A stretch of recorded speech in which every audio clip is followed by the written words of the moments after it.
सबसे पहले तो जब भी कोई व्यक्ति आपके खिलाफ झूठी रिपोर्ट दर्ज करा रहा है तो जाहिर सी बात है कुछ ना कुछ तो रीजन है।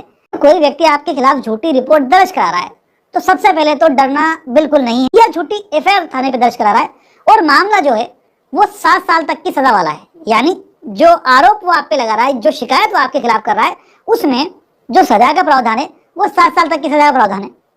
तो ऐसी कंडीशन के अंदर जो लॉ है, नया लॉ 173 सबसेक्शन 3, उसमें क्लियर मेंशन है कि 3 साल से अधिक और 7 साल से कम, यानी 3 साल से 7 साल के बीच वाली जो मामले हैं जिनमें 3 साल से अधिक या 7 साल तक की सजा हो सकती है, उन मामलों में पुलिस को ये राइट है कि वे 14 दिन की जांच कर सकती है। यानी कोई रिपोर्ट आती है ऐसी जिसमें इतनी सजा हो सकती है तो उसमें 14 दिन पुलिस इन्वेस्टिगेशन कर सकती है। ये 14 दिन किसके लिए? ये 14 दिन है आपके लिए। आपको बिना डरे पुलिस के पास जाना है ऐसे मामलों के अंदर और जाकर के पुलिस को अपना पक्ष रखना है। पुलिस को ये बताना है कि सामने वाला व्यक्ति क्यों एफआईआर दर्ज करा रहा है आपके खिलाफ और ये जो रिपोर्ट है, जो शिकायत है वो झूठी है, वो कैसे है। अब चले गए, आपने जाके बता दिया कि सर मेरा कोई लेना देना नहीं है इस घटना से। अगर इस घटना में इसके कुछ हुआ भी है तो कोई जो व्यक्ति है वो तो ठीक है, होंगे जो भी होंगे, लेकिन मैं तो फला देंगे था, इस बात का प्रमाण मेरे पास है। तो अगर आपने ये बात साबित कर दी तो पुलिस वाले के पास यहाँ ही राइट है कि वो 182 आईपीसी जो नए कानून में था वो बदल करके बीएनएस में हो गया है 217 बीएनएस, उसके तहत कार्रवाई कर सकता है।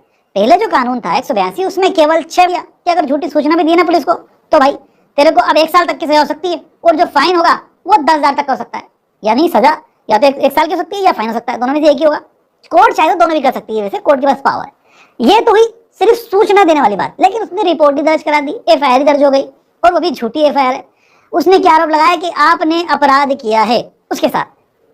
अगर कोई एफआईआर दर्ज हो गई जिसमें किसी अपराध का आरोप आपके ऊपर है और वो अपराध का आरोप भी झूठा है तो उस कंडीशन में जो उसने ऑफेंस किया है, किसने जो झूठी रिपोर्ट दिया है, झूठी एफआईआर दर्ज कराया है, उसने झूठे अपराध का आरोप लगाया।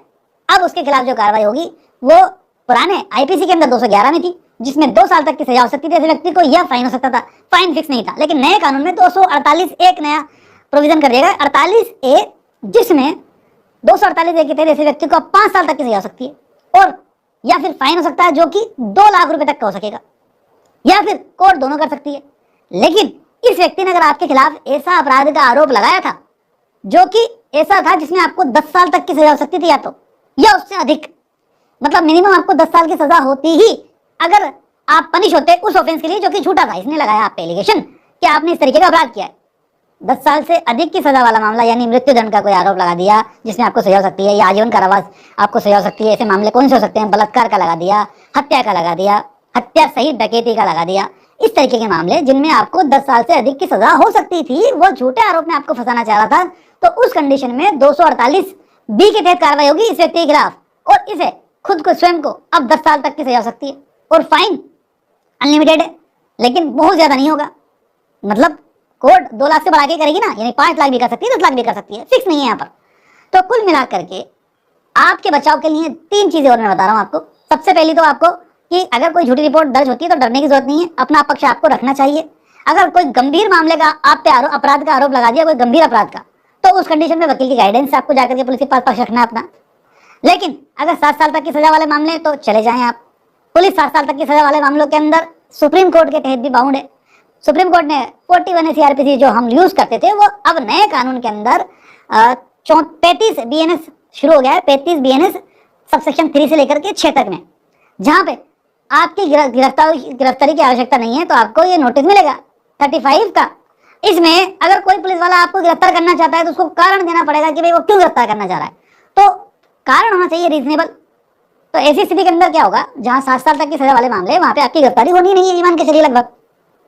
तो क्या करना है हमें, जैसे हमें 35 का सेक्शन 35 बीएनएसएस का आपको नोटिस मिलता है तो आपको हाजिर होना है, क्योंकि अगर आप हाजिर नहीं होते, असफल होते हैं उस नोटिस की पालना करने में, तो राइट मिल जाता है पुलिस को आपको गिरफ्तार करने का। तो ये जो तरीके हैं इसका इस्तेमाल करें।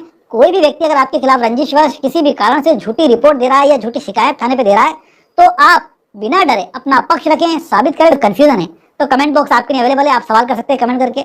ऐसे ही नॉलेजेबल वीडियो हमारे चैनल पे आते रहते हैं, हमारे चैनल को सब्सक्राइब जरूर कर दोस्तों। Thanks for watching guys.